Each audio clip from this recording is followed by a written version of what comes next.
Hi, my name is Will McGrath, and I'm a writer here in Minneapolis, and I'm here to tell you about Farewell Transmission, Notes from Hidden Spaces.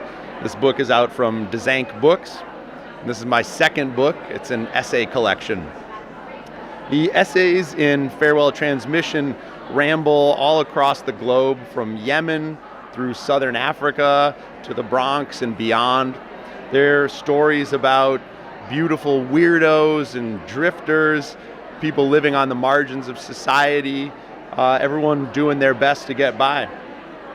The essays in this book are about exploring hidden places, and they're about paying attention to all the hidden lives we encounter every day.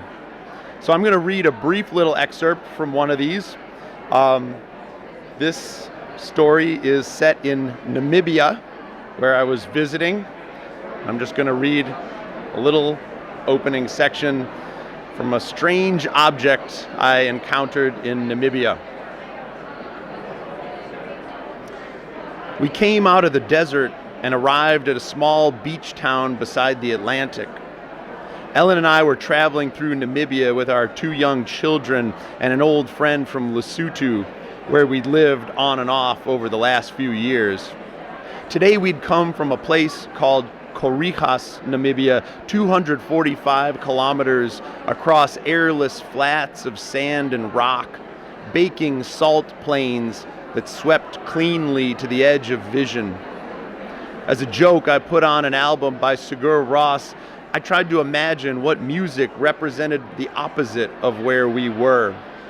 But the band's glacial Icelandic squalling only amplified the fundamental loneliness of our surroundings. I turned it off. We were on the moon. Henties Bay felt like a pardon at first.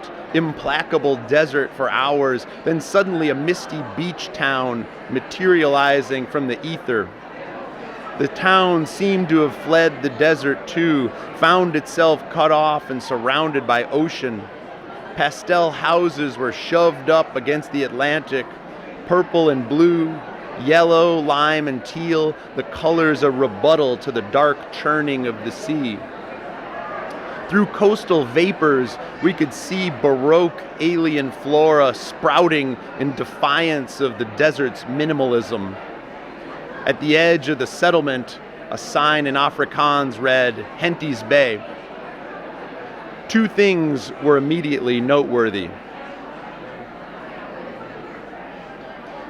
The second thing was a golf course situated in the dried bed of the Omaruru River, composed entirely of sand trap.